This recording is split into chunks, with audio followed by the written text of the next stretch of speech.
Ang aking kordero kay aking binabantayan. Ang inyong mga luha ay hindi kailanman maglalaho ng walang saysay. Anak ko, narinig mo na ba ang tinig ng Diyos na tumatawag sa iyo sa gitna ng dilim? Sa video na ito, ipapakita ko sa iyo kung paano ko hinahawakan ang iyong kamay sa bawat hakbang ng iyong paglalakbay kahit na ang mundo ay tila laban sa iyo. Nahirapan ka na ba sa sakit, kalungkutan o pag-aalinlangan at hinintay ang isang himala? Kung gayon, anak ko, ang mensaheng ito ay para sa iyo. Hinihikayat kita na mag-like at mag-subscribe sa Ilaw sa Aking Landas. Isang channel na magbibigay liwanag sa iyong kaluluwa at gagabay sa iyo patungo sa aking walang hanggang pag-ibig. Ako ang iyong Diyos, ang lumikha ng langit at lupa, at ngayon nais kong makipag-usap sa iyo ng puso sa puso. Alam ko ang bigat ng iyong mga pasanin, ang sakit na tumitibok sa iyong katawan, ang mga takot na bumubulong sa iyong isipan sa gabi, at ang mga sugat sa iyong kaluluwa na hindi nakikita ng iba. Ngunit, anak ko, narito ako, handang yakapin ka ng aking banal na dugo, handang pagalingin ka at palayain mula sa mga tanikala ng pagdurusa.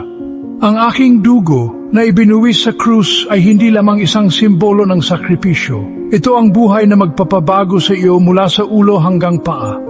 Isang araw sa nayon ng San Isidro, may isang babaeng nagngangalang Clara. Siya ay isang ina na nagdusa sa isang sakit na hindi may paliwanag ng mga doktor. Araw-araw, nakikita niya ang kanyang mga anak na naglalaro sa labas ng kanilang maliit na bahay. Ngunit ang kanyang katawan ay masyadong mahina upang sumali sa kanila. Ang kanyang mga kamay, na dating puno ng lakas habang naghahabi ng mga banig, ay nanginginig sa hapti. Ang kanyang puso ay puno ng dalamhati, hindi dahil sa kanyang sakit, kundi dahil sa kanyang pagnanais na yakapin ang kanyang mga anak ng walang sakit. Isang gabi, habang ang buwan ay nagliliwanag sa kanilang bubong na yero, si Clara ay umupo sa kanyang sira-sirang upuan, ang kanyang mga mata ay puno ng luha. Sa katahimikan, nanalangin siya, Panginoon, kung naririnig mo ako, pakikalmahan mo ang aking sakit. Hindi para sa akin, kundi para sa aking mga anak na nangangailangan ng kanilang ina. At doon, sa gitna ng kanyang pag-iyak, naramdaman niya ang aking presensya. Isang mainit na haplos ang dumampi sa kanyang puso na parang isang mabining hangin mula sa langit. Sinabi ko, Clara, anak ko, ang aking dugo ay sapat upang pagalingin ka. Maniwala ka lamang. Kinabukasan, nagising si Clara na may kakaibang gaan sa kanyang katawan. Ang hapdi na dating sumasakal sa kanyang mga kasukasuan ay unti-unting nawala. Sa loob ng ilang araw, siya ay muling nakapaghawak ng karayom. Nakapaglaro kasama ang kanyang mga anak at naging saksi ng aking himala. Ang kanyang kwento ay kumalat sa nayon at maraming mga kapitbahay ang nagsimulang manalangin, umaasang makaranas rin ng aking pagpapagaling. Anak ko, ikaw rin ay maaring maging Clara. Ang aking dugo ay hindi tumitingin sa laki ng iyong pananampalataya, kundi sa lalim ng iyong pagnanais na makalapit sa akin. Ngunit, hindi lamang si Clara ang aking hinintay. Sa lungsod ng Bacolod, may isang lalaking nagngangalang Ruben. Siya ay isang mangingisda na dating puno ng lakas, ngunit isang aksidente sa dagat ang nag-iwan sa kanya ng sirang paa at sirang pangarap. Ang kanyang bangka, na dating kanyang pinagkukunan ng kabuhayan, ay naging isang alaala lamang ng kanyang nakaraan.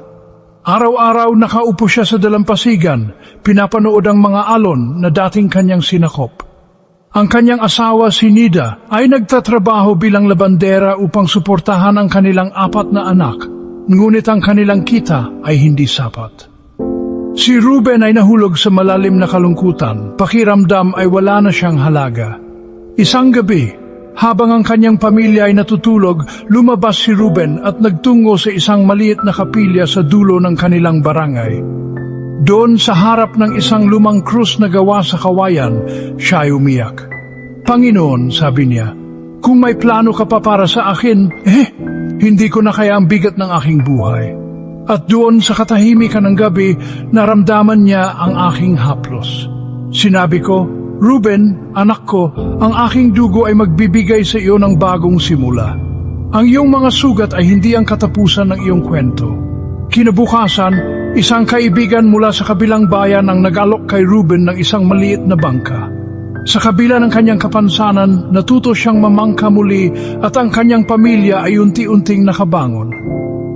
Si Ruben ay naging inspirasyon sa kanyang komunidad, isang patunay na ang aking dugo ay nagdudulot ng pag-asa kahit sa pinakamadilim na panahon. Anak ko, ikaw rin ay maaaring maging Ruben. Kahit gaano kabigat ang iyong pasanin, ang aking dugo ay magpapagaan nito. Sa bawat sandali ng iyong buhay, anak ko, hindi ka nag-iisa. Alam ko ang mga gabing hindi ka makatulog dahil sa mga alalahanin. Alam ko ang mga sandaling nais mong sumuko dahil ang mundo ay masyadong mabigat. Ngunit tandaan mo ang aking salita sa awit 34:18. Malapit ang Panginoon sa mga may bagbag na puso at iniligtas ang mga may diwang ng lumo. Ang aking puso ay laging bukas para sa iyo. Kapag ikaw ay umiyak, ang aking mga anghel ay nakaaligid sa iyo, handang protektahan ka mula sa anumang kasamaan. Isipin mo ang isang batang babae na nagngangalang Sofia mula sa isang liblib na barangay sa Samar. Siya ay 12 taong gulang, ngunit ang kanyang mga mata ay puno ng kalungkutan dahil sa mga responsibilidad na kanyang dinadala. Ang kanyang ina ay may sakit at siya ang nag-aalaga sa kanyang mga nakababatang kapatid. Isang araw habang naglalaba sa ilog, naramdaman niya ang bigat ng kanyang buhay. Panginoon, bulong niya, bakit ganito kahirap ang buhay? At doon, sa gitna ng agos ng ilog, naramdaman niya ang aking presensya.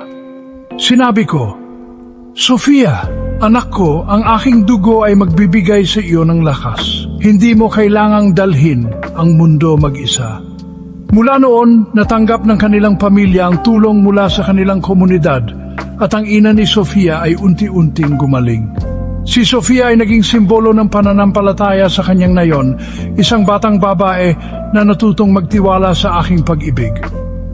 Anak ko, ikaw rin ay maaring maging Sofia. Ang aking dugo ay nagbibigay ng lakas kahit sa pinakabata at pinakamahina. Nais ko ring magkwento tungkol kay Mateo, isang binata mula sa lungsod ng Quezon. Siya ay nawalan ng pag-asa matapos mawala ang kanyang trabaho at masira ang kanyang pamilya dahil sa hindi pagkakaunawaan. Si Mateo ay dating isang inhinyero, puno ng pangarap para sa kanyang asawa at 2 anak. Ngunit isang araw ang kumpanyang kanyang pinagtatrabahuhan ay nagsara at ang kanyang mundo ay gumuho. Ang kanyang asawa, si Carla, ay nagsimulang magmalaki at ang kanilang mga anak ay naging saksi ng kanilang mga pag-aaway. Si Mateo ay nahulog sa alak, umaasang makakalimutan niya ang kanyang sakit. Isang gabi, habang naglalakad siya sa isang madilim na eskinita, naramdaman niya ang bigat ng kanyang kalungkutan. Pakiramdam niya ay wala na siyang halaga, na ang kanyang buhay ay isang pagkakamali. Ngunit sa kanyang pagdarasal, habang ang mga luha ay dumadaloy sa kanyang mukha, sinabi ko, Mateo, anak ko, ang aking dugo ay maglilinis sa iyong mga sugat at magdudulot ng pagkakasundo. Sa loob ng ilang linggo, natagpuan ni Mateo ang isang bagong trabaho sa isang maliit na kumpanya. Ang kanyang asawa ay nagsimulang makipag-usap muli sa kanya at ang kanilang pamilya ay unti-unting nagkabati. Si Mateo ay naging isang leader sa kanyang simbahan, nagbabahagi ng kanyang kwento ng pagbabago. Ang kanyang buhay ay naging patunay na ang aking dugo ay hindi lamang nagpapagaling ng katawan, kundi pati na rin ng mga sirang relasyon. Anak ko, ikaw rin ay maaring maging Mateo. Kahit gaano kalalim ang iyong sugat, ang aking dugo ay sapat upang pagalingin ito. Anak ko, ang iyong sakit, pisikal man, mental o espiritual, ay hindi ang katapusan ng iyong kwento. Ang aking banal na dugo ay isang ilog ng buhay na dumadaloy upang hugasan ang lahat ng iyong karamdaman. Isipin mo ang isang ilog na malinaw at dalisay, na dinadala ang lahat ng dumi at nagdudulot ng bagong simula. Ganyan ang aking pag-ibig sa iyo. Kapag ikaw ay nananalangin, ang aking dugo ay bumabalot sa iyo, mula sa tuktok ng iyong ulo hanggang sa talampakan ng iyong mga paa, at walang kasamaan ang makakalaban dito. Sa isang maliit na nayon sa Bohol, may isang matandang babae na nagngangalang Aling Rosa. Siya ay nagdusa sa matinding sakit sa kanyang mga tuhod na nagpahirap sa kanya sa paglalakad patungo sa palengke. Ang kanyang mga apo ay naging kanyang mga gabay, Ngunit ang kanyang puso ay puno ng kalungkutan dahil pakiramdam niya ay pabigat siya. Isang araw, habang nakaupo siya sa kanyang balkonahe, nanalangin siya, Panginoon, kung ito ang aking kapalaran, tatanggapin ko. Ngunit kung may paraan, bigyan mo ako ng lakas. At doon, naramdaman niya ang aking presensya, na parang isang liwanag na bumalot sa kanya. Sinabi ko, Rosa, anak ko, ang aking dugo ay magbibigay sa iyo ng bagong lakas. Sa loob ng ilang linggo, ang kanyang mga tuhod ay unti-unting gumaling at siya ay muling nakalakad patungo sa simbahan kung saan siya nagpasalamat sa aking himala. Si Aling Rosa ay naging inspirasyon sa kanyang nayon, isang babae na nagpatunay na ang aking dugo ay nagdudulot ng pag-asa kahit sa mga hinintay na nawala na ng pag-asa. Anak ko, ikaw rin ay maaring maging Aling Rosa. Ang aking dugo ay para sa lahat, anuman ang iyong edad o kalagayan. Kaya't ngayon, anak ko, isara mo ang iyong mga mata. Ilagay ang iyong kamay sa iyong puso at maramdaman mo ang aking presensya. Sinabi ko sa 1:16:33, sa mundong ito kayo magkakaroon ng kapighatian, ngunit tibayan ninyo ang inyong loob sapagkat nagtagumpayan ko na ang sanlibutan. Ang bawat sakit, bawat luha, bawat laban ay napagtagumpayan ko na para sa iyo. Naniniwala ka ba rito? Kung gayon, sabihin mo sa akin, Panginoon, naniniwala ako na ang iyong dugo ay magpapagaling sa akin. Sa bawat salita ng panalangin, anak ko, ang aking dugo ay dumadaloy, naglilinis, nagpapagaling at nagbibigay ng bagong buhay. Ang aking pag-ibig ay hindi kailanman maglalaho at ang aking presensya ay laging kasama mo. Isipin mo ang kwento ni Elena, isang nurse mula sa Manila. Siya ay nagtatrabaho sa isang ospital sa gitna ng isang krisis sa kalusugan. Araw-araw, nakikita niya ang mga pasyenteng nahihirapan at ang kanyang puso ay nadudurog sa bawat pagkamatay na kanyang nasasaksihan. Isang gabi, pagod na pagod si Elena, umupo siya sa isang sulok ng ospital at umiyak. Panginoon, sabi niya, paano ko ipagpapatuloy ito? Hindi ko na kaya. At doon sa gitna ng kanyang kalungkutan, naramdaman niya ang aking haplos. Sinabi ko, Elena, anak ko, ang aking dugo ay magbibigay sa iyo ng lakas upang magpatuloy. Ikaw ang aking kamay sa mundong ito. Mula noon, si Elena ay naging isang ilaw sa kanyang ospital, nagbibigay ng pag-asa sa kanyang mga pasyente at kasamahan. Ang kanyang kwento ay patunay na ang aking dugo ay nagbibigay ng lakas kahit sa mga hinintay na pakiramdam ay wala nang natitira. Anak ko, ikaw rin ay maaring maging Elena. Ang aking dugo ay para sa mga hinintay na naglilingkod sa iba na nagdadala ng aking pag-ibig sa mundo. Anak ko, ang aking dugo ay isang ilog ng buhay, isang ilaw sa dilim, isang kalasag laban sa kasamaan.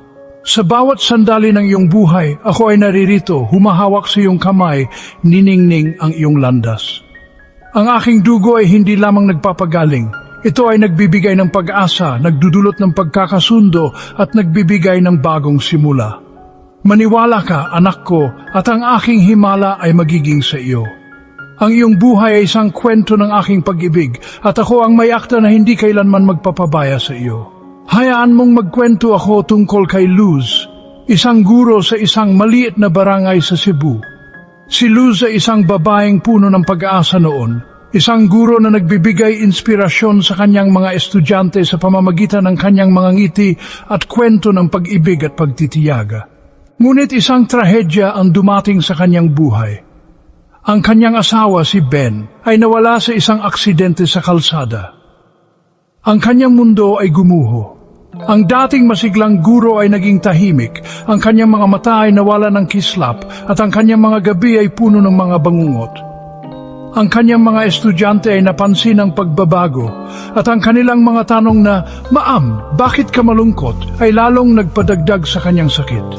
Si Luz ay nahulog sa malalim na depresyon, pakiramdam na ang kanyang buhay ay nawala na ng saysay. Araw-araw siya ay nagtuturo pa rin, ngunit ang kanyang puso ay parang isang bahay na walang ilaw, madilim at malamig. Isang umaga, habang si Luz ay naglalakad patungo sa kanyang paaralan, dumaan siya sa isang maliit na hardin sa likod ng kanilang simbahan. Doon, sa harap ng isang lumang krus na gawa sa kahoy, siya ay tumigil. Ang mga bulaklak sa paligid ay nagliliwanag sa ilalim ng araw, ngunit ang kanyang puso ay nanatiling madilim. Sa katahimikan, siya ay umupo sa damuhan at nanalangin. Panginoon, alam ko na naririnig mo ako. Ngunit bakit ganito ang nararamdaman ko? Hindi ko na kaya ang dilim sa aking puso. At doon, anak ko, naramdaman niya ang aking haplos. Isang mainit na pakiramdam ang bumalot sa kanya na parang isang yakap mula sa langit. Sinabi ko, Luz, anak ko, ang aking dugo ay magdala ng kapayapaan sa iyong isipan. Hayaan mong alisin ko ang dilim na bumabagabag sa iyo. Sa mga sandaling iyon, naramdaman ni Luz ang isang kakaibang gaan sa kanyang dibdib. Ang mga bangungot na dating gumigising sa kanya sa gabi ay unti-unting nawala. Ang kanyang mga ngiti ay bumalik at ang kanyang mga estudyante ay muling nakita ang dating guro na puno ng pag-asa. Si Luz ay nagsimulang magkwento sa kanyang mga estudyante tungkol sa aking pag-ibig at ang kanyang silid-aralan ay naging isang lugar ng pagpapagaling hindi lamang para sa kanya, kundi para rin sa kanyang mga mag-aaral na dumaranas ng sariling mga laban. Anak ko, ikaw rin ay maaring maging Luz. Kahit gaano kadilim ang iyong gabi, ang aking dugo ay magdadala ng liwanag sa iyong kaluluwa. Anak ko, ang aking pag-ibig ay hindi lamang para sa mga hinintay na dumaranas ng pisikal na sakit.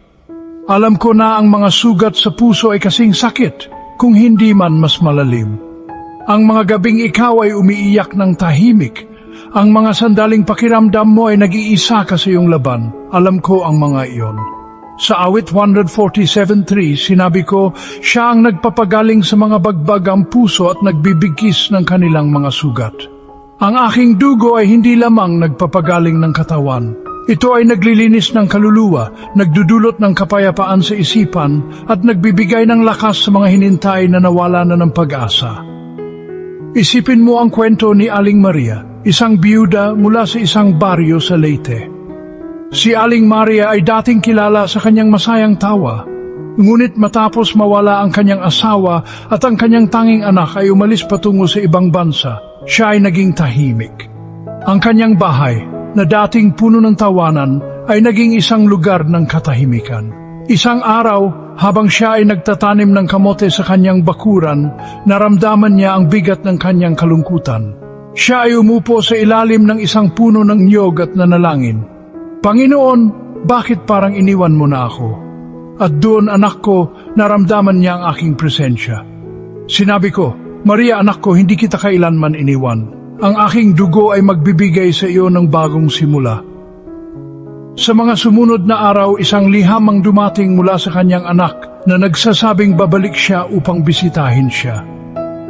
Ang kanilang muling pagkikita ay puno ng luha at tawanan at si Aling Maria ay muling natutong ngumiti. Ang kanyang kwento ay naging inspirasyon sa kanyang baryo, isang patunay na ang aking dugo ay nagdudulot ng pagkakasundo at pag-asa. Anak ko, ikaw rin ay maaring maging Aling Maria. Ang aking dugo ay magpapagaling sa iyong mga sugat, kahit ang mga hindi nakikita. Sa bawat sandali ng iyong buhay, anak ko, ako ay naririto. Alam ko ang mga oras na ikaw ay nagising sa umaga na may mabigat na puso, na parang ang mundo ay masyadong malaki para sa iyo. Alam ko ang mga sandaling ikaw ay nagdududa sa iyong sarili, pakiramdam na hindi ka sapat. Ngunit tandaan mo ang aking salita sa Isaiah 14:31. Ngunit ang mga umaasa sa Panginoon ay magkakaroon ng bagong lakas. Sila ay magsisipagtaas na parang mga agila. Sila ay tatakbo at hindi mapapagod, sila ay maglalakad at hindi mahihina. Ang aking dugo ay nagbibigay ng lakas na kailangan mo upang magpatuloy.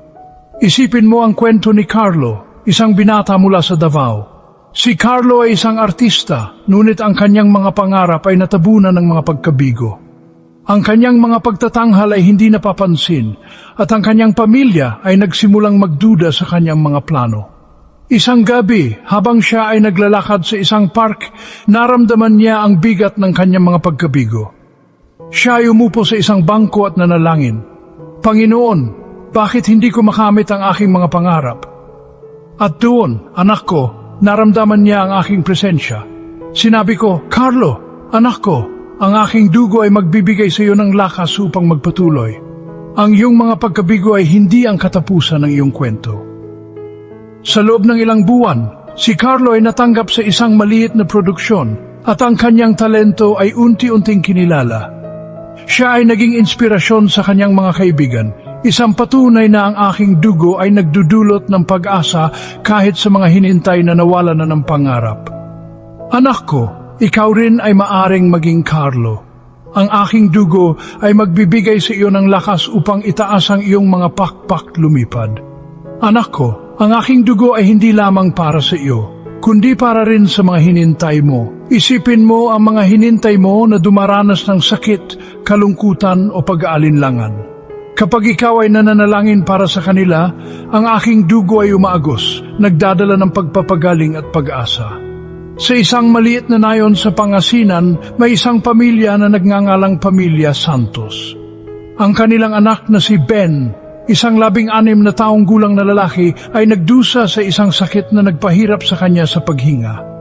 Ang kanyang mga magulang, sina Mang Tony at Aling Linda, ay ginawa ang lahat upang siya ay gumaling, ngunit ang mga doktor ay nagsabi na wala ng pag-asa. Isang gabi, ang buong pamilya ay nagtipon sa kanilang maliit na sala, holding hands at nanalangin, Panginoon, iligtas mo ang aming anak. At doon, anak ko, naramdaman nila ang aking presensya. Sinabi ko, Tony at Linda, mga anak ko, ang aking dugo ay magpapagaling kay Ben. Sa loob ng ilang linggo, ang kalagayan ni Ben ay bumuti at ang kanyang mga ngiti ay muling nagbigay ng liwanag sa kanilang tahanan. Ang Pamilya Santos ay naging saksi ng aking himala at ang kanilang kwento ay kumalat sa kanilang nayon na nagbigay inspirasyon sa marami na manalangin. Anak ko, ikaw rin ay maaring maging bahagi ng Pamilya Santos. Ang aking dugo ay para sa lahat ng naniniwala. Sa bawat araw, anak ko, tandaan mo na ako ang iyong Diyos, ang iyong nagbibigay ng buhay. Ang aking dugo ay isang pangako ng walang hanggang pag-ibig, isang ilaw na hindi kailanman maglalaho. Sa bawat hakbang mo, ako ay kasama mo, humahawak sa iyong kamay at niningning ang iyong landas. Isipin mo ang kwento ni Ana, isang dalaga mula sa Zamboanga. Si Ana ay nahulog sa masamang bisyo matapos mawala ang kanyang trabaho. Ang kanyang pamilya ay nawala ng tiwala sa kanya at siya ay naging estranghero sa kanyang sariling tahanan. Isang araw, habang siya ay nakaupo sa isang bangko sa isang simbahan, naramdaman niya ang bigat ng kanyang mga pagkakamali. Siya ay nanalangin, Panginoon, patawarin mo ako, hindi ko na kaya. At doon, anak ko, naramdaman niya ang aking haplos. Sinabi ko, anak ko, ang aking dugo ang magpapalaya sa iyo. Mula noon, si Ana ay nagbago. Siya ay naghanap ng tulong, bumalik sa kanyang pamilya at naging isang leader sa kanyang komunidad, nagbabahagi ng kanyang kwento ng pagbabago. Ang kanyang buhay ay naging patunay na ang aking dugo ay naglilinis kahit ang pinakamalalim na kasalanan. Anak ko, ikaw rin ay maaring maging Ana. Ang aking dugo ay nagbibigay ng bagong simula kahit gaano kalayo ang iyong naligaw. Anak ko, ang bawat luha mo ay mahalaga sa akin. Alam ko ang mga sandaling ikaw ay nagdududa sa iyong halaga, pakiramdam na ang mundo ay masyadong malupit.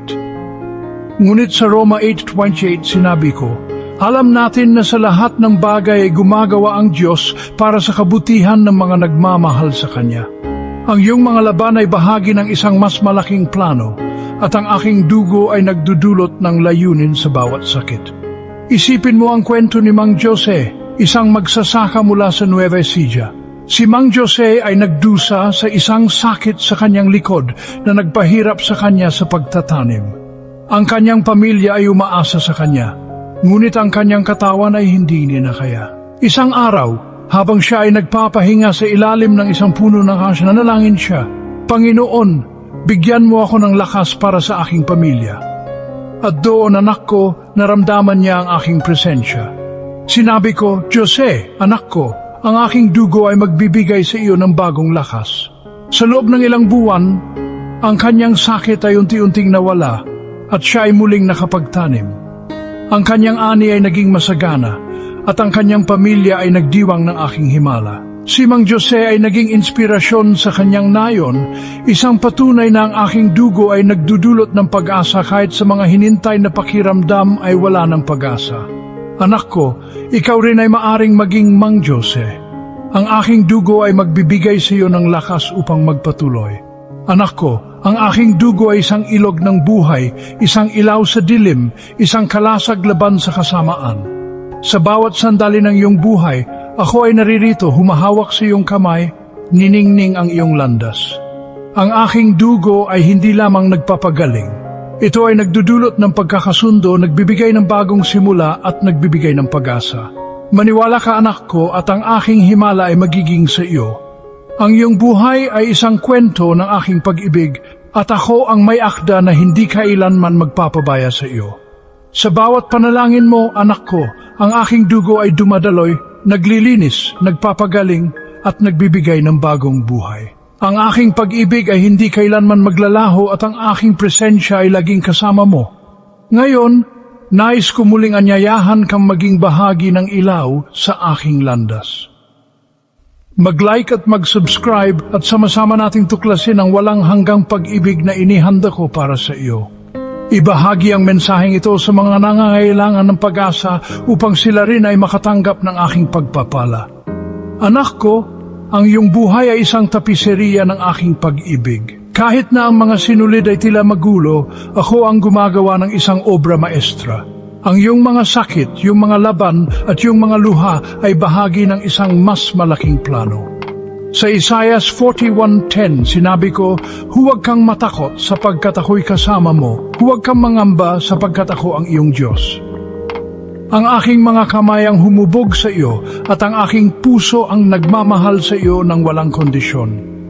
Isang gabi sa probinsya ng Batangas, may isang matandang lalaki na nagngangalang Mang Pedro. Si Mang Pedro ay isang dating karpintero, kilala sa kanyang mga kamay na maaring gumawa ng mga muwebles na parang likha ng sining. Ngunit ang mga tao ng pagsisikap ay nag-iwan sa kanya ng sakit sa puso na nagpahirap sa kanya sa bawat hakbang. Ang kanyang asawa, si Aling Carmen, ay laging nag-aalala sa kanya at ang kanilang mga anak ay nag-aalok ng tulong. Ngunit si Mang Pedro ay ayaw maging pabigat. Isang araw, habang siya ay nakaupo sa ilalim ng isang puno ng mangga sa kanilang bakuran, naramdaman niya ang hapdi sa kanyang dibdib. Siya ay nanalangin, Panginoon, kung ito na ang aking katapusan, tanggapin ko. Ngunit kung may plano ka pa para sa akin, pagalingin mo ako. At doon, anak ko, naramdaman niya ang aking presensya na parang isang malumanay na hangin na dumampi sa kanyang balat. Sinabi ko, Pedro, anak ko, ang aking dugo ay magbibigay sa iyo ng bagong buhay. Sa loob ng ilang buwan, ang kanyang puso ay unti-unting gumaling. Si Mang Pedro ay muling nakapag-ukit ng kahoy at ang kanyang mga likha ay naging simbolo ng aking himala sa kanilang komunidad. Ang kanyang mga anak ay nagtipon upang ipagdiwang ang kanyang paggaling at si Mang Pedro ay naging isang saksi ng aking kapangyarihan. Anak ko, ikaw rin ay maaring maging Mang Pedro. Ang aking dugo ay nagdudulot ng bagong buhay kahit sa mga hinintay na pakiramdam ay wala ng pag-asa. Anak ko, ang aking dugo ay hindi lamang para sa pisikal na pagpapagaling. Ito rin ay para sa iyong kaluluwa. Alam ko ang mga sandaling ikaw ay nalayo sa akin, anak ko. Alam ko ang mga kasalanang nagpapabigat sa iyong puso. Ngunit ang aking dugo ay naglilinis ng lahat. Sa Roma 5, sinabi ko, ngunit ipinakita ng Diyos ang kanyang pag-ibig sa atin sa pamamagitan ng pagkamatay ni Kristo para sa atin noong kami pa'y mga makasalanan. Kahit anong nagawa mo, anak ko, ang aking pag-ibig ay mas malaki kaysa sa iyong mga pagkakamali. Isipin mo ang kwento ni Ana, isang dalaga mula sa Davao. Si Ana ay nahulog sa masamang bisyo matapos mawala ang kanyang trabaho. Ang kanyang pamilya ay nawala ng tiwala sa kanya at siya ay naging estranghero sa kanyang sariling tahanan. Ang kanyang mga araw ay puno ng kahihiyan at ang kanyang mga gabi ay puno ng pagsisisi. Isang araw, habang siya ay nakaupo sa isang bangko sa isang simbahan, naramdaman niya ang bigat ng kanyang mga pagkakamali. Siya ay nanalangin, Panginoon, patawarin mo ako, hindi ko na kaya. At doon, anak ko, naramdaman niya ang aking haplos. Sinabi ko, Ana, Anak ko, ang aking dugo ang magpapalaya sa iyo. Mula noon si Ana ay nagbago. Siya ay naghanap ng tulong, bumalik sa kanyang pamilya at naging isang leader sa kanyang komunidad, nagbabahagi ng kanyang kwento ng pagbabago. Ang kanyang buhay ay naging patunay na ang aking dugo ay naglilinis kahit ang pinakamalalim na kasalanan. Anak ko, ikaw rin ay maaaring maging Ana. Ang aking dugo ay nagbibigay ng bagong simula kahit gaano kalayo ang iyong naligaw. Sa bawat araw, anak ko, tandaan mo na ako ang iyong Diyos, ang iyong nagbibigay ng buhay. Ang aking dugo ay isang pangako ng walang hanggang pag-ibig, isang ilaw na hindi kailanman maglalaho. Sa bawat hakbang mo, ako ay kasama mo, humahawak sa iyong kamay at niningning ang iyong landas. Isipin mo ang kwento ni Juan, isang batang lalaki mula sa Ilocos. Si Juan ay pinanganak na bulag at ang kanyang pamilya ay nawalan ng pag-asa na siya ay makakakita.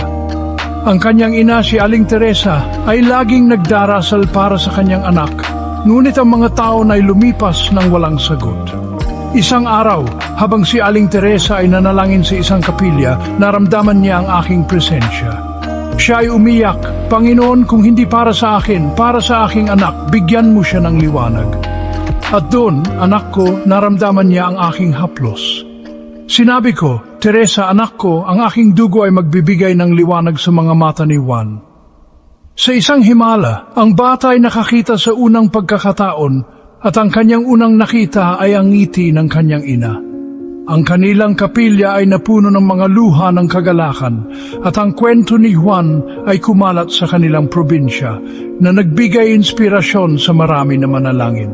Anak ko, ikaw rin ay maaring maging Juan. Ang aking dugo ay nagdudulot ng liwanag kahit sa pinakamadilim na bahagi ng iyong buhay. Anak ko, ang iyong pananampalataya ang susi sa aking himala. Sa Marcos 11:24, sinabi ko, kaya't sinasabi ko sa inyo, anumang hingin ninyo sa panalangin, maniwala kayong tatanggapin ninyo ito at ito'y mangyayari.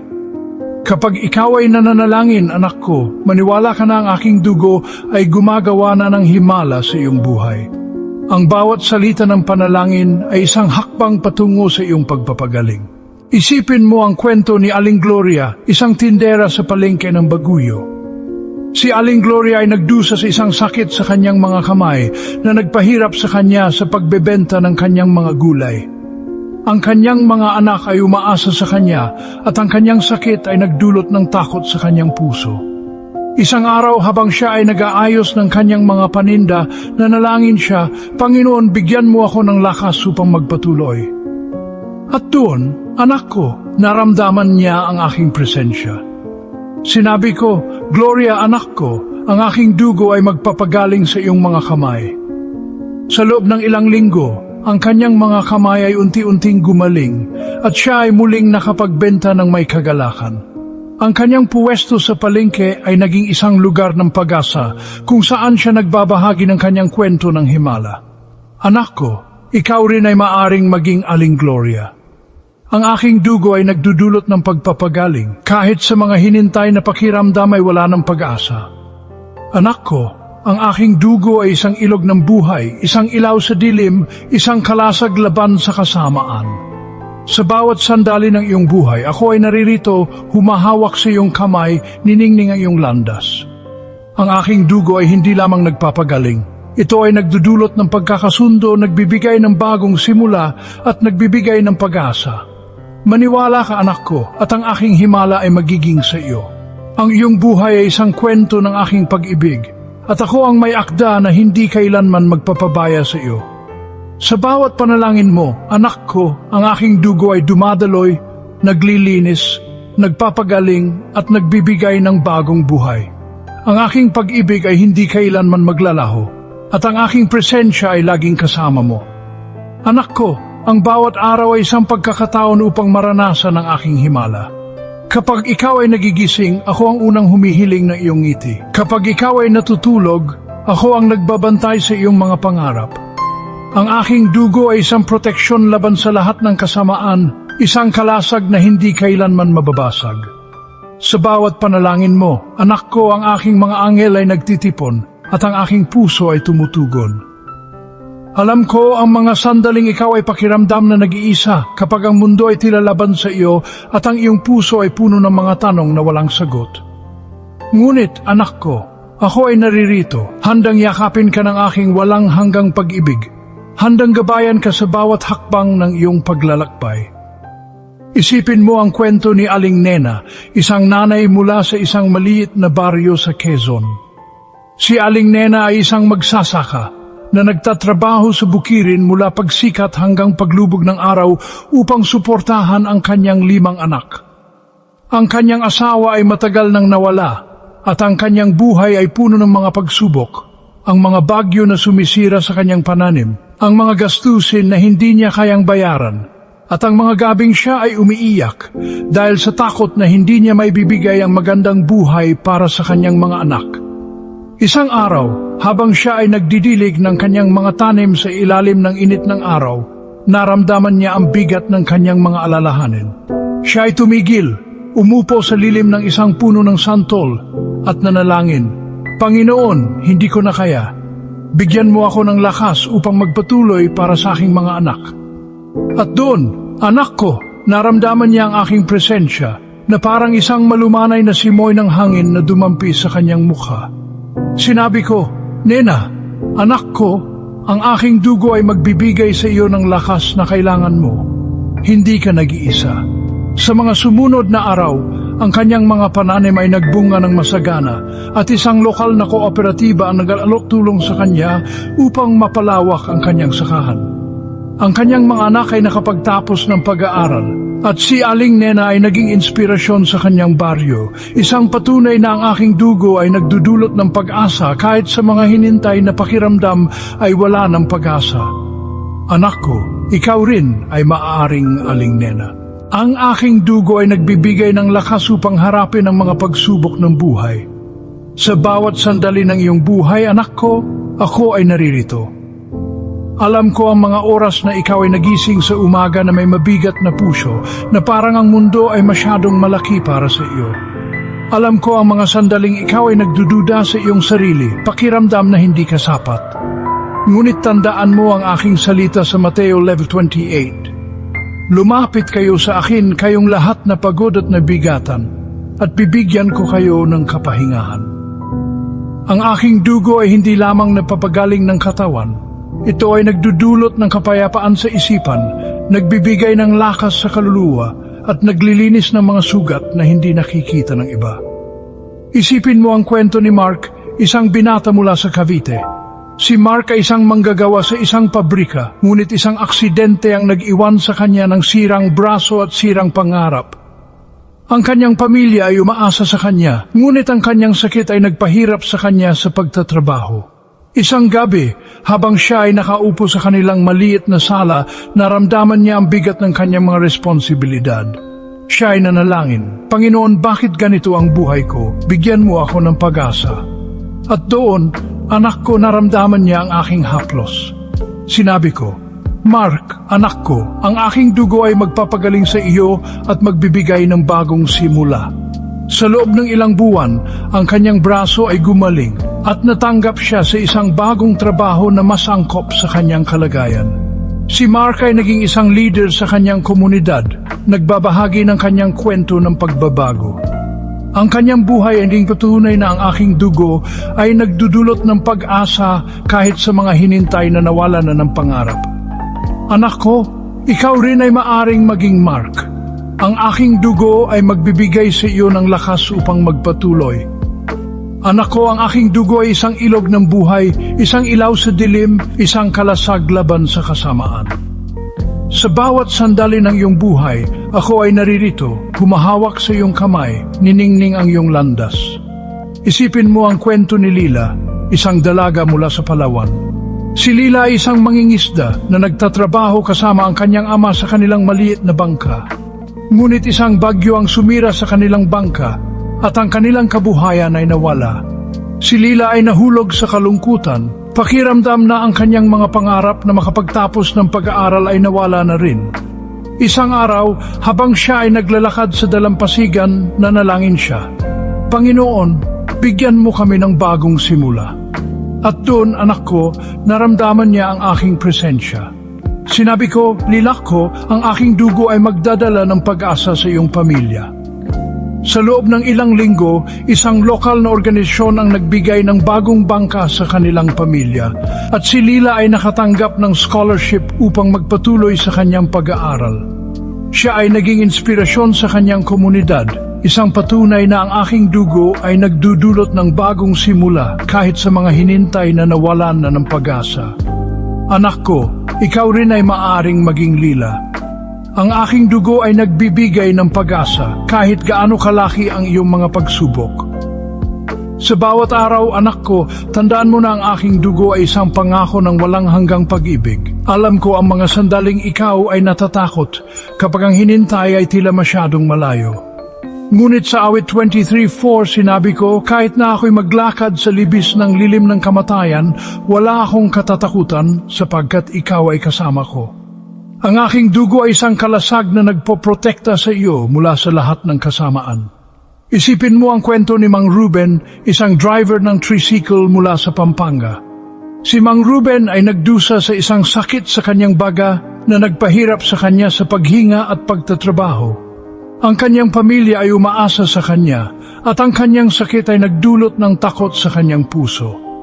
Isang gabi, habang siya ay nakaupo sa kanyang tricycle, nanalangin siya, Panginoon, bigyan mo ako ng lakas upang magpatuloy.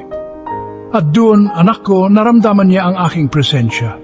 Sinabi ko, Ruben, anak ko, ang aking dugo ay magpapagaling sa iyo.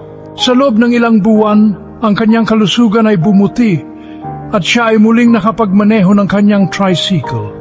Ang kanyang kwento ay kumalat sa kanilang baryo at si Mang Ruben ay naging saksi ng aking himala. Anak ko, ikaw rin ay maaring maging Mang Ruben. Ang aking dugo ay nagdudulot ng pagpapagaling kahit sa mga hinintay na pakiramdam ay wala ng pag-asa. Anak ko, ang iyong buhay ay isang tapiseriya ng aking pag-ibig. Kahit na ang mga sinulid ay tila magulo, ako ang gumagawa ng isang obra maestra.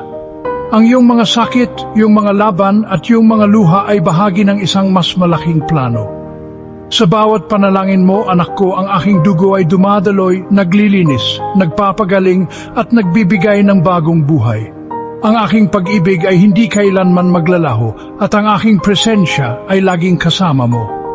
Maniwala ka, anak ko, at ang aking himala ay magiging sa iyo. Ang iyong buhay ay isang kwento ng aking pag-ibig at ako ang mayakda na hindi kailanman magpapabaya sa iyo. Kaya't ngayon, anak ko, itaas mo ang iyong mga kamay. Pakikalmahan ang aking tinig na bumubulong. Anak ko, pagalingin kita.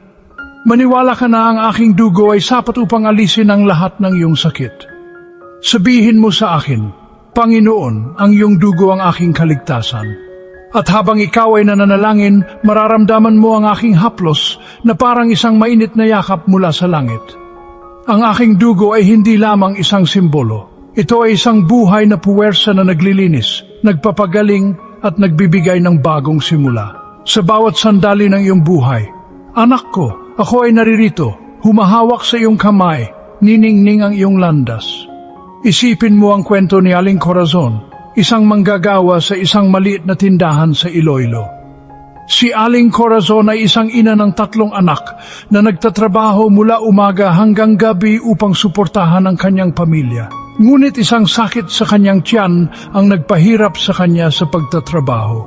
Ang mga doktor ay nagsabi na kailangan niya ng operasyon, ngunit ang kanyang pamilya ay walang sapat na pera. Si Aling Corazon ay nahulog sa kalungkutan, pakiramdam na ang kanyang mga anak ay magdurusa dahil sa kanyang sakit. Isang gabi, habang siya ay nakaupo sa kanyang maliit na kusina, nanalangin siya, Panginoon, bigyan mo ako ng paraan upang magpatuloy para sa aking mga anak. At doon, anak ko, naramdaman niya ang aking presensya. Sinabi ko, Corazon, anak ko, ang aking dugo ay magpapagaling sa iyo. Sa loob ng ilang linggo, isang lokal na organisasyon ang nag-alok ng tulong para sa kanyang operasyon at si Aling Corazon ay gumaling. Siya ay muling nakapagtrabaho at ang kanyang tindahan ay naging isang lugar ng pag-asa kung saan siya nagbabahagi ng kanyang kwento ng himala. Anak ko, ikaw rin ay maaaring maging Aling Corazon. Ang aking dugo ay nagdudulot ng pagpapagaling kahit sa mga hinintay na pakiramdam ay wala ng pag-asa. Sa bawat araw, anak ko, tandaan mo na ang aking dugo ay isang pangako ng walang hanggang pag-ibig. Alam ko ang mga sandaling ikaw ay natatakot kapag ang hinintay ay tila masyadong malayo. Ngunit sa awit 91:11 sinabi ko, sapagkat kanyang iuutos sa kanyang mga anghel na ingatan ka sa lahat ng iyong lakad. Ang aking dugo ay isang kalasag na nagpoprotekta sa iyo mula sa lahat ng kasamaan.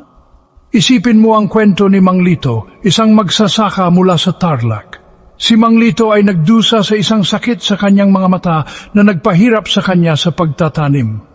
Ang kanyang pamilya ay umaasa sa kanyang ani at ang kanyang sakit ay nagdulot ng takot sa kanyang puso. Isang araw, habang siya ay nagpapahinga sa kanyang bukirin, nanalangin siya, Panginoon, bigyan mo ako ng liwanag upang makita ang aking mga tanim. At doon, anak ko, naramdaman niya ang aking presensya. Sinabi ko, Lito, anak ko, ang aking dugo ay magbibigay ng liwanag sa iyong mga mata. Sa loob ng ilang buwan, ang kanyang paningin ay bumuti at siya ay muling nakapagtanim. Ang kanyang ani ay naging masagana at si Mang Lito ay naging saksi ng aking himala. Anak ko, ikaw rin ay maaring maging Mang Lito. Ang aking dugo ay nagdudulot ng liwanag kahit sa pinakamadilim na bahagi ng iyong buhay. Anak ko, ang iyong buhay ay isang tapiseriya ng aking pag-ibig. Kahit na ang mga sinulid ay tila magulo, ako ang gumagawa ng isang obra maestra. Ang iyong mga sakit, yung mga laban at yung mga luha ay bahagi ng isang mas malaking plano. Sa bawat panalangin mo, anak ko, ang aking dugo ay dumadaloy, naglilinis, nagpapagaling at nagbibigay ng bagong buhay. Isipin mo ang kwento ni Sarah, isang estudyante mula sa Bicol. Si Sarah ay isang matalinong dalaga, ngunit ang kanyang pamilya ay nahirapan sa pagbabayad ng kanyang matrikula. Ang kanyang mga pangarap na maging isang doktor ay tila nawawala dahil sa kahirapan. Isang gabi, habang siya ay nag-aaral sa ilalim ng isang ilaw ng lampara, nanalangin siya, Panginoon, bigyan mo ako ng pag-asa upang makamit ang aking mga pangarap. At doon, anak ko, naramdaman niya ang aking presensya. Sinabi ko, Sarah, anak ko, ang aking dugo ay magdadala ng pag-asa sa iyong hinintay. Sa loob ng ilang linggo, si Sarah ay nakatanggap ng scholarship mula sa isang lokal na organisasyon at ang kanyang mga pangarap ay muling nabuhay. Siya ay naging inspirasyon sa kanyang komunidad, isang patunay na ang aking dugo ay nagdudulot ng pag-asa kahit sa mga hinintay na nawala na ng pangarap. Anak ko, ikaw rin ay maaring maging Sarah. Ang aking dugo ay nagbibigay ng pag-asa kahit gaano kalaki ang iyong mga pagsubok. Anak ko, ang aking dugo ay isang ilog ng buhay, isang ilaw sa dilim, isang kalasag laban sa kasamaan. Sa bawat sandali ng iyong buhay, ako ay naririto, humahawak sa iyong kamay, niningning ang iyong landas. Ang aking dugo ay hindi lamang nagpapagaling, ito ay nagdudulot ng pagkakasundo, nagbibigay ng bagong simula at nagbibigay ng pag-asa. Maniwala ka, anak ko, at ang aking himala ay magiging sa iyo. Ang iyong buhay ay isang kwento ng aking pag-ibig at ako ang may akda na hindi kailanman magpapabaya sa iyo. Sa Mateo 11:38, sinabi ko, lumapit kayo sa akin, kayong lahat na pagod at nabibigatan at bibigyan ko kayo ng kapahingahan. Anak ko, hindi mo kailangang dalhin ang bigat ng mundo mag-isa. Ilagay ang iyong mga pasanin sa aking mga kamay at hahawakan ko ang mga ito para sa iyo. Ang aking dugo ay isang pangako ng bagong buhay, isang bagong simula, isang bagong pag-asa. Sa bawat sandali ng iyong buhay, anak ko, ako ay naririto, humahawak sa iyong kamay, niningning ang iyong landas. Alam ko ang mga oras na ikaw ay nagising sa umaga na may mabigat na puso, na parang ang mundo ay masyadong malaki para sa iyo. Alam ko ang mga sandaling ikaw ay nagdududa sa iyong sarili, pakiramdam na hindi ka sapat. Ngunit ang aking dugo ay nagdudulot ng kapayapaan, nagbibigay ng lakas at naglilinis ng mga sugat na hindi nakikita ng iba. Isipin mo ang kwento ni Aling Vina, isang tindera ng isda sa palengke ng Tacloban. Si Aling Vina ay isang ina ng 4 na anak na nagtatrabaho mula madaling araw hanggang gabi upang suportahan ang kanyang pamilya. Ngunit isang sakit sa kanyang likod ang nagpahirap sa kanya sa pagdadala ng kanyang mga paninda.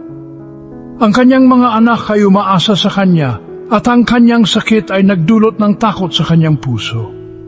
Isang araw, habang siya ay nagtitinda sa palengke, naramdaman niya ang hapdi sa kanyang likod na hindi niya nakaya. Siya ay umupo sa isang sulok ng palengke at nanalangin. Panginoon, bigyan mo ako ng lakas upang magpatuloy. At doon, anak ko, naramdaman niya ang aking presensya. Sinabi ko, Vina, anak ko, ang aking dugo ay magpapabaging sa iyo. Sa loob ng ilang linggo, ang kanyang likod ay gumaling, at siya ay muling nakapagtinda ng may kagalakan. Ang kanyang puwesto sa palengke ay naging isang lugar ng pag-asa, kung saan siya nagbabahagi ng kanyang kwento ng himala. Anak ko, ikaw rin ay maaaring maging aling Vina. Ang aking dugo ay nagdudulot ng pagpapagaling, kahit sa mga hinintay na pakiramdam ay wala ng pag-asa. Sa bawat araw, anak ko, tandaan mo na ang aking dugo ay isang pangako ng walang hanggang pag-ibig. Alam ko ang mga sandaling ikaw ay natatakot kapag ang hinintay ay tila masyadong malayo. Ngunit sa awit 46 verse 1, sinabi ko, ang Diyos ay ating kanlungan at kalakasan, isang kasiguruhan sa panahon ng kagipitan. Ang aking dugo ay isang kalasag na nagpoprotekta sa iyo mula sa lahat ng kasamaan. Isipin mo ang kwento ni Mang Tonyo, isang karpintero mula sa Laguna. Si Mang Tonyo ay nagdusa sa isang sakit sa kanyang mga kamay na nagpahirap sa kanya sa pag-ukit ng kahoy. Ang kanyang pamilya ay umaasa sa kanyang trabaho at ang kanyang sakit ay nagdulot ng takot sa kanyang puso. Isang araw, habang siya ay nagpapahinga sa kanyang maliit na tindahan, nanalangin siya, Panginoon, bigyan mo ako ng lakas upang magpatuloy. At doon, anak ko, naramdaman niya ang aking presensya. Sinabi ko, Tonyo anak ko, ang aking dugo ay magpapagaling sa iyo. Sa loob ng ilang buwan, ang kanyang mga kamay ay gumaling at siya ay muling nakapag-ukit ng kahoy. Ang kanyang mga likha ay naging simbolo ng aking himala sa kanilang komunidad. Anak ko, ikaw rin ay maaring maging Mang Tonyo.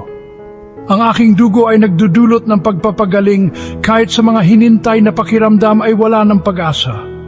Anak ko, ang iyong buhay ay isang tapiseriya ng aking pag-ibig. Kahit na ang mga sinulid ay tila magulo, ako ang gumagawa ng isang obra maestra. Ang iyong mga sakit, iyong mga laban, at iyong mga luha ay bahagi ng isang mas malaking plano. Sa bawat panalangin mo, anak ko, ang aking dugo ay dumadaloy, naglilinis, nagpapagaling at nagbibigay ng bagong buhay. Isipin mo ang kwento ni Clara, isang guro mula sa Cagayan de Oro. Si Clara ay isang masipag na guro, ngunit ang kanyang pamilya ay nahirapan sa pagbabayad ng kanilang mga utang. Ang kanyang mga pangarap na magbigay ng magandang buhay para sa kanyang mga anak ay tila nawawala dahil sa kahirapan. Isang gabi, habang siya ay nag-aaral ng kanyang mga lesson plan, nanalangin siya, Panginoon, bigyan mo kami ng pag-asa upang makaligtas sa aming mga problema. At doon, anak ko, naramdaman niya ang aking presensya. Sinabi ko, Clara, anak ko, ang aking dugo ay magdadala ng pag-asa sa iyong pamilya. Sa loob ng ilang linggo, si Clara ay nakatanggap ng promosyon sa kanyang trabaho at ang kanyang pamilya ay unti-unting nakabangon mula sa kanilang mga utang. Siya ay naging inspirasyon sa kanyang komunidad. Isang patunay na ang aking dugo ay nagdudulot ng pag-asa kahit sa mga hinintay na nawalan na ng pangarap. Anak ko, ikaw rin ay maaring maging Clara. Ang aking dugo ay nagbibigay ng pag-asa kahit gaano kalaki ang iyong mga pagsubok. Anak ko, ang aking dugo ay isang ilog ng buhay, isang ilaw sa dilim, isang kalasag laban sa kasamaan. Sa bawat sandali ng iyong buhay, ako ay naririto humahawak sa iyong kamay, niningning ang iyong landas. Ang aking dugo ay hindi lamang nagpapagaling. Ito ay nagdudulot ng pagkakasundo, nagbibigay ng bagong simula at nagbibigay ng pag-asa. Maniwala ka, anak ko, at ang aking himala ay magiging sa iyo. Ang iyong buhay ay isang kwento ng aking pag-ibig at ako ang may akda na hindi kailanman magpapabaya sa iyo. Isang umaga sa isang maliit na baryo sa Ilocos, may isang batang lalaki na nagngangalang Juan. Si Juan ay pinanganak na bulag at ang kanyang pamilya ay nawala na ng pag-asa na siya ay makakakita. Ang kanyang ina si Aling Teresa ay laging nagdarasal para sa kanyang anak, ngunit ang mga taon ay lumipas ng walang sagot. Si Juan, kahit bulag, ay puno ng pag-asa. Siya ay natutong maglakad sa kanilang nayon gamit ang kanyang tungkod, nakikinig sa mga tunog ng kalikasan at nakangiti sa bawat tao na kanyang nakakasalamuha. Ngunit sa kanyang puso, siya ay nangarap na makita ang mundo, ang mga kulay ng langit, ang mga ngiti ng kanyang pamilya at ang kagandahan ng kanilang baryo. Isang araw, habang si Aling Teresa ay nanalangin sa isang kapilya sa kanilang nayon, naramdaman niya ang bigat ng kanyang mga luha. Siya ay umiyak, "Panginoon, kung hindi para sa akin, para sa aking anak, bigyan mo siya ng liwanag." At doon, anak ko, naramdaman niya ang aking presensya. Isang mainit na haplos ang bumalot sa kanya na parang isang yakap mula sa langit. Sinabi ko, "Teresa, anak ko, ang aking dugo ay magbibigay ng liwanag sa mga mata ni Juan." Sa isang himala, ang bata ay nakita sa unang pagkakataon. Ang kanyang unang nakita ay ang ngiti ng kanyang ina na puno ng luha ng kagalakan. Ang kanilang kapilya ay napuno ng mga tao mula sa nayon na nagdiwang ng aking himala. Si Juan, na dating bulag, ay naging isang simbolo ng pananampalataya. Isang batang lalaki na nagpatunay na ang aking dugo ay nagdudulot ng liwanag kahit sa pinakamadilim na bahagi ng buhay. Anak ko, ikaw rin ay maaring maging Juan. Ang aking dugo ay nagbibigay ng liwanag kahit ang iyong mundo ay puno ng dilim. Anak ko, ang bawat sandali ng iyong buhay ay isang pagkakataon upang maranasan ang aking pag-ibig. Alam ko mga oras na ikaw ay nagising sa umaga na may mabigat na puso, na parang ang mundo ay masyadong malaki para sa iyo. Alam ko ang mga sandaling ikaw ay nagdududa sa iyong sarili, pakiramdam na hindi ka sapat. Ngunit tandaan mo ang aking salita sa awit 30:5, ang kanyang galit ay saglit lamang, ngunit ang kanyang kagandahang loob ay panghabang buhay. Ang pag-iyak ay panandalian, ngunit ang kagalakan ay dumarating sa umaga. Ang aking dugo ay nagdudulot ng kagalakan kahit pagkatapos ng pinakamadilim na gabi. Isipin mo ang kwento ni Aling Rosa, isang biyuda mula sa isang baryo sa Isabela. Si Aling Rosa ay dating kilala sa kanyang mga tinapay na ibinebenta sa kanilang palengke. Ngunit isang sakit sa kanyang mga paa ang nagpahirap sa kanya sa paglalakad. Ang kanyang mga anak ay umalis na upang magtrabaho sa lungsod, at siya ay nag-iisa sa kanyang maliit na bahay. Isang araw, habang siya ay nakaupo sa kanyang balkonahe, naramdaman niya ang bigat ng kanyang kalungkutan. Siya ay nanalangin, "Panginoon, bigyan mo ako ng lakas upang magpatuloy." At doon, anak ko, naramdaman niya ang aking presensya. Sinabi ko, "Rosa, anak ko, ang aking dugo ay magbibigay sa iyo ng bagong lakas." Sa loob ng ilang linggo, ang kanyang mga paa ay gumaling at siya ay muling nakapagbenta ng kanyang mga tinapay. Ang kanyang palengke ay naging isang lugar ng pag-asa kung saan siya nagbabahagi ng kanyang kwento ng himala. Anak ko, ikaw rin ay maaring maging Aling Rosa. Ang aking dugo ay nagdudulot ng pagpapagaling kahit sa mga hinintay na pakiramdam ay wala ng pag-asa. Sa bawat araw, anak ko, tandaan mo na ang aking dugo ay isang pangako ng walang hanggang pag-ibig. Alam ko ang mga sandaling ikaw ay natatakot kapag ang hinintay ay tila masyadong malayo. Ngunit sa Isaiah 43:2 sinabi ko, "Kapag ikaw ay dumaan sa tubig, ako'y sasama sa iyo, at sa mga ilog, hindi ka malulunod." Ang aking dugo ay isang kalasag na nagpoprotekta sa iyo mula sa lahat ng kasamaan. Isipin mo ang kwento ni Mang Carlo, isang mangingisda mula sa Masbate. Si Mang Carlo ay nagdusa sa isang sakit sa kanyang dibdib na nagpahirap sa kanya sa pagpunta sa dagat. Ang kanyang pamilya ay umaasa sa kanyang huli, at ang kanyang sakit ay nagdulot ng takot sa kanyang puso. Isang gabi habang siya ay nakaupo sa dalampasigan, nanalangin siya, "Panginoon, bigyan mo ako ng lakas upang suportahan ang aking pamilya." At doon, anak ko, naramdaman niya ang aking presensya. Sinabi ko, "Carlo, anak ko, ang aking dugo ay magpapagaling sa iyo." Sa loob ng ilang buwan, ang kanyang kalusugan ay bumuti at siya ay muling nakapangisda. Ang kanyang huli ay naging masagana at si Mang Carlo ay naging saksi ng aking himala. Anak ko, ikaw rin ay maaring maging Mang Carlo. Ang aking dugo ay nagdudulot ng pagpapagaling kahit sa mga hinintay na pakiramdam ay wala ng pag-asa. Anak ko, ang iyong buhay ay isang tapiseriya ng aking pag-ibig. Kahit na ang mga sinulid ay tila magulo, ako ang gumagawa ng isang obra maestra. Ang iyong mga sakit, yung mga laban, at yung mga luha ay bahagi ng isang mas malaking plano. Sa bawat panalangin mo, anak ko, ang aking dugo ay dumadaloy, naglilinis, nagpapagaling at nagbibigay ng bagong buhay. Isipin mo ang kwento ni Lisa, isang estudyante mula sa Zamboanga. Si Lisa ay isang matalinong dalaga, ngunit ang kanyang pamilya ay nahirapan sa pagbabayad ng kanyang matrikula. Ang kanyang mga pangarap na maging isang guro ay tila nawawala dahil sa kahirapan. Isang gabi habang siya ay nag-aaral sa ilalim ng isang ilaw ng lampara, nanalangin siya, "Panginoon, bigyan mo ako ng pag-asa upang makamit ang aking mga pangarap." At doon, anak ko, naramdaman niya ang aking presensya. Sinabi ko, "Liza, anak ko, ang aking dugo ay magdala ng pag-asa sa iyong hinintay." Sa loob ng ilang linggo, si Lisa ay nakatanggap ng scholarship mula sa isang lokal na organisasyon at ang kanyang mga pangarap ay muling nabuhay. Siya ay naging inspirasyon sa kanyang komunidad. Isang patunay na ang aking dugo ay nagdudulot ng pag-asa kahit sa mga hinintay na nawalan na ng pangarap. Anak ko, ikaw rin ay maaring maging Lisa. Ang aking dugo ay nagbibigay ng pag-asa kahit gaano kalaki ang iyong mga pagsubok. Anak ko, ang aking dugo ay isang ilog ng buhay, isang ilaw sa dilim, isang kalasag laban sa kasamaan. Sa bawat sandali ng iyong buhay, ako ay naririto, humahawak sa iyong kamay, niningning ang iyong landas. Ang aking dugo ay hindi lamang nagpapagaling. Ito ay nagdudulot ng pagkakasundo, nagbibigay ng bagong simula at nagbibigay ng pag-asa. Maniwala ka, anak ko, at ang aking himala ay magiging sa iyo. Ang iyong buhay ay isang kwento ng aking pag-ibig at ako ang mayakda na hindi kailanman magpapabaya sa iyo. Ngayon, nais ko muling anyayahan ka maging bahagi ng ilaw sa aking landas. Mag-like at mag-subscribe at sama-sama nating tuklasin ang walang hanggang pag-ibig na inihanda ko para sa iyo.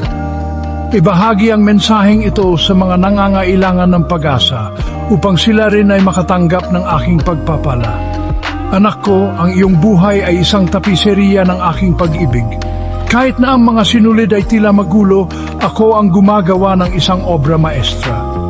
Ang iyong mga sakit, yung mga laban, at yung mga luha ay bahagi ng isang mas malaking plano. Sa Isaiah 41:10, sinabi ko, "Huwag kang matakot, sapagkat ako'y kasama mo. Huwag kang mangamba, sapagkat ako ang iyong Diyos." Ang aking mga kamay ang humubog sa iyo at ang aking puso ang nagmamahal sa iyo ng walang kondisyon. Isang gabi sa probinsya ng Pampanga, may isang pamilya na halos mawala ng lahat dahil sa sunog. Ang pamilya ni Aling Mila ay dating masaya, ngunit ang sunog ay sumira sa kanilang tahanan, kanilang tindahan at kanilang mga pangarap. Si Aling Mila, ang kanyang asawa na si Mang Ray, at ang kanilang 3 anak ay naiwan na walang bubong sa ulo, nakatira sa isang pansamantalang tolda na ibinigay ng kanilang mga kapitbahay. Ang kanilang mga puso ay puno ng kalungkutan at ang kanilang mga gabi ay puno ng mga tanong. Bakit nangyari ito sa kanila? Isang gabi, habang ang buwan ay nagliliwanag sa kanilang tolda, ang pamilya ay nagtitipon, holding hands at nanalangin, "Panginoon, bigyan mo kami ng bagong simula." At doon, anak ko, naramdaman nila ang aking presensya. Sinabi ko, "Mila at Ray, mga anak ko, ang aking dugo ay magbibigay sa inyo ng bagong simula." Sa loob ng ilang buwan, ang kanilang komunidad ay nagtipon upang tulungan silang muling itayo ang kanilang tahanan. Isang lokal na negosyante ang nagbigay ng pondo para sa kanilang tindahan, at ang pamilya ni Aling Mila ay unti-unting nakabangon. Ang kanilang kwento ay kumalat sa kanilang nayon at sila ay naging simbolo ng pag-asa, isang patunay na ang aking dugo ay nagdudulot ng pagbago kahit sa mga hinintay na nawalan na ng lahat. Anak ko, ikaw rin ay maaring maging bahagi ng pamilya ni Aling Mila. Ang aking dugo ay nagbibigay ng bagong simula kahit gaano kalaki ang iyong mga pagkawala.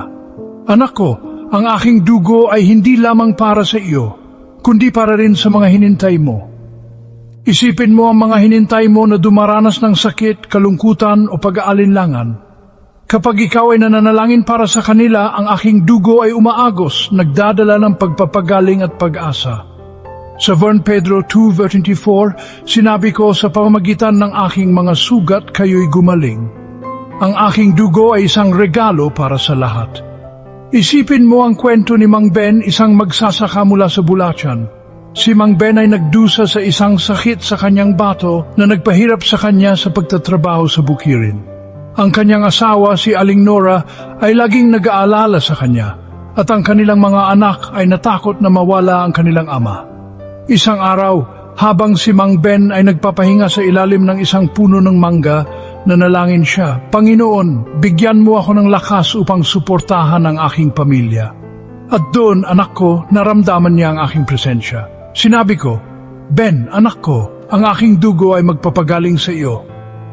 Sa loob ng ilang buwan, ang kanyang kalusugan ay bumuti at siya ay muling nakapagtanim. Ang kanyang ani ay naging masagana at si Mang Ben ay naging saksi ng aking himala. Anak ko, ikaw rin ay maaring maging Mang Ben. Ang aking dugo ay nagdudulot ng pagpapagaling kahit sa mga hinintay na pakiramdam ay wala ng pag-asa. Sa bawat araw, anak ko, tandaan mo na ang aking dugo ay isang pangako ng walang hanggang pag-ibig. Alam ko ang mga sandaling ikaw ay natatakot kapag ang hinintay ay tila masyadong malayo. Ngunit sa awit 91:4, sinabi ko, siya ay magkukubli sa iyo sa ilalim ng kanyang mga pakpak at sa kanyang mga balahibo ay magkakanlong ka. Ang aking dugo ay isang kalasag na nagpoprotekta sa iyo mula sa lahat ng kasamaan. Isipin mo ang kwento ni Aling Susan, isang tindera sa palengke ng Cebu. Si Aling Susan ay nagdusa sa isang sakit sa kanyang mga kamay na nagpahirap sa kanya sa pagbebenta ng kanyang mga prutas. Ang kanyang pamilya ay umaasa sa kanya at ang kanyang sakit ay nagdulot ng takot sa kanyang puso. Isang araw habang siya ay nagtitinda sa palengke, nanalangin siya, "Panginoon, bigyan mo ako ng lakas upang magpatuloy." At doon, anak ko, naramdaman niya ang aking presensya. Sinabi ko, "Susan, anak ko, ang aking dugo ay magpapagaling sa iyo." Sa loob ng ilang linggo, ang kanyang mga kamay gumaling at siya ay muling nakapagtinda ng may kagalakan. Ang kanyang puwesto sa palengke ay naging isang lugar ng pag-asa kung saan siya nagbabahagi ng kanyang kwento ng himala. Anak ko, ikaw rin ay maaring maging Aling Susan. Ang aking dugo ay nagdudulot ng pagpapagaling kahit sa mga hinintay na pakiramdam ay wala ng pag-asa. Anak ko, ang iyong buhay ay isang tapiseriya ng aking pag-ibig. Kahit na ang mga sinulid ay tila magulo, ako ang gumagawa ng isang obra maestra. Ang iyong mga sakit, iyong mga laban at iyong mga luha ay bahagi ng isang mas malaking plano. Sa bawat panalangin mo, anak ko, ang aking dugo ay dumadaloy, naglilinis, nagpapagaling at nagbibigay ng bagong buhay. Ang aking dugo ay isang ilog ng buhay, isang ilaw sa dilim, isang kalasag laban sa kasamaan. Maniwala ka, anak ko, at ang aking himala ay magiging sa iyo. Kaya't ngayon, anak ko, manalangin tayo ng sama-sama. Panginoon, ang iyong banal na dugo ang aming kaligtasan. Balutin mo kami ng iyong pag-ibig, pagalingin ang aming mga sakit, at palayain kami mula sa lahat ng tanikala. Kami naniniwala at nagtitiwala sa iyong kapangyarihan. Amen. Maramdaman mo ang aking presensya, anak ko, at alamin na ang aking dugo ay gumagana na sa iyong buhay. Sa bawat sandali ng iyong buhay, anak ko, ako ay naririto, humahawak sa iyong kamay, niningning ang iyong landas. Alam ko ang mga oras na ikaw ay nagising sa umaga na may mabigat na puso na parang ang mundo ay masyadong malaki para sa iyo. Alam ko ang mga sandaling ikaw ay nagdududa sa iyong sarili, pakiramdam na hindi ka sapat. Ngunit ang aking dugo ay nagdudulot ng kapayapaan, nagbibigay ng lakas at naglilinis ng mga sugat na hindi nakikita ng iba. Isipin mo ang kwento ni Aling Lita, isang mananahi mula sa Albay. Si Aling Lita ay isang ina ng 2 anak na nagtatrabaho mula umaga hanggang gabi upang suportahan ang kanyang pamilya. Ngunit isang sakit sa kanyang mga mata ang nagpahirap sa kanya sa pagtahi. Ang kanyang mga anak ay umaasa sa kanya at ang kanyang sakit ay nagdulot ng takot sa kanyang puso. Isang gabi, habang siya ay nakaupo sa kanyang maliit na tindahan, Nanalangin siya. Panginoon, bigyan mo ako ng liwanag upang makita ang aking mga tahi. At doon, anak ko, naramdaman niya ang aking presensya. Sinabi ko, Lita anak ko, ang aking dugo ay magbibigay ng liwanag sa iyong mga mata. Sa loob ng ilang buwan, ang kanyang paningin ay bumuti at siya ay muling nakapagtahi. Ang kanyang mga damit ay naging simbolo ng aking himala sa kanilang komunidad. Anak ko, ikaw rin ay maaring maging alinglita. Ang aking dugo ay nagdudulot ng pagpapagaling kahit sa mga hinintay na pakiramdam ay wala ng pag-asa. Sa bawat araw, anak ko, tandaan mo na ang aking dugo ay isang pangako ng walang hanggang pag-ibig. Alam ko ang mga sandaling ikaw ay natatakot kapag ang hinintay ay tila masyadong malayo. Ngunit sa awit 121:8 sinabi ko, ang Panginoon ang magbabantay sa iyong paglabas at pagpasok mula ngayon hanggang magpakailanman. Ang aking dugo ay isang kalasag na nagpoprotekta sa iyo mula sa lahat ng kasamaan. Isipin mo ang kwento ni Mang Nardo, isang magsasaka mula sa Nueva Vizcaya. Si Mang Nardo ay nagdusa sa isang sakit sa kanyang tiyan na nagpahirap sa kanya sa pagtatrabaho sa bukirin. Ang kanyang pamilya ay umaasa sa kanyang ani at ang kanyang sakit ay nagdulot ng takot sa kanyang puso. Isang araw habang siya ay nagpapahinga sa kanyang bukirin, nanalangin siya, Panginoon, bigyan mo ako ng lakas upang suportahan ang aking pamilya. At doon, anak ko, naramdaman niya ang aking presensya. Sinabi ko, Nardo, anak ko, ang aking dugo ay magpapagaling sa iyo. Sa loob ng ilang buwan, ang kanyang kalusugan ay bumuti at siya ay muling nakapagtanim. Ang kanyang ani ay naging masagana at si Mang Nardo ay naging saksi ng aking himala. Anak ko, ikaw rin ay maaring maging Mang Nardo. Ang aking dugo ay nagdudulot ng pagpapagaling kahit sa mga hinintay na pakiramdam ay wala ng pag-asa. Anak ko, ang iyong buhay ay isang tapiserya ng aking pag-ibig. Kahit na ang mga sinulid ay tila magulo, ako ang gumagawa ng isang obra maestra. Ang iyong mga sakit, iyong mga laban at iyong mga luha ay bahagi ng isang mas malaking plano. Sa bawat panalangin mo, anak ko, ang aking dugo ay dumadaloy, naglilinis, nagpapagaling at nagbibigay ng bagong buhay. Isipin mo ang kwento ni Ana, isang dalaga mula sa Surigao. Si Ana ay nahulog sa masamang bisyo matapos mawala ang kanyang trabaho. Ang kanyang pamilya ay nawala ng tiwala sa kanya at siya ay naging estranghero sa kanyang sariling tahanan. Isang araw habang siya ay nakaupo sa isang bangko sa isang simbahan, naramdaman niya ang bigat ng kanyang mga pagkakamali. Siya ay nanalangin, Panginoon, patawarin mo ako, hindi ko na kaya. At doon, anak ko, naramdaman niya ang aking haplos. Sinabi ko, Ana, anak ko, ang aking dugo ang magpapalaya sa iyo. Mula noon si Ana ay nagbago.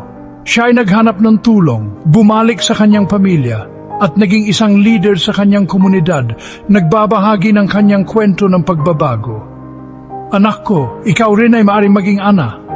Ang aking dugo ay nagbibigay ng bagong simula, kahit kaano kalayo ang iyong naligaw. Sa bawat sandali ng iyong buhay, anak ko, ako ay naririto, humahawak sa iyong kamay, niningning ang iyong landas. Ang aking dugo ay isang ilog ng buhay, isang ilaw sa dilim, isang kalasag laban sa kasamaan. Maniwala ka, anak ko, at ang aking himala ay magiging sa iyo. Ang iyong buhay ay isang kwento ng aking pag-ibig at ako ang may akda na hindi kailanman magpabaya sa iyo. Sa pangalan ng Ama, ng Anak at ng Espiritu Santo. Amen.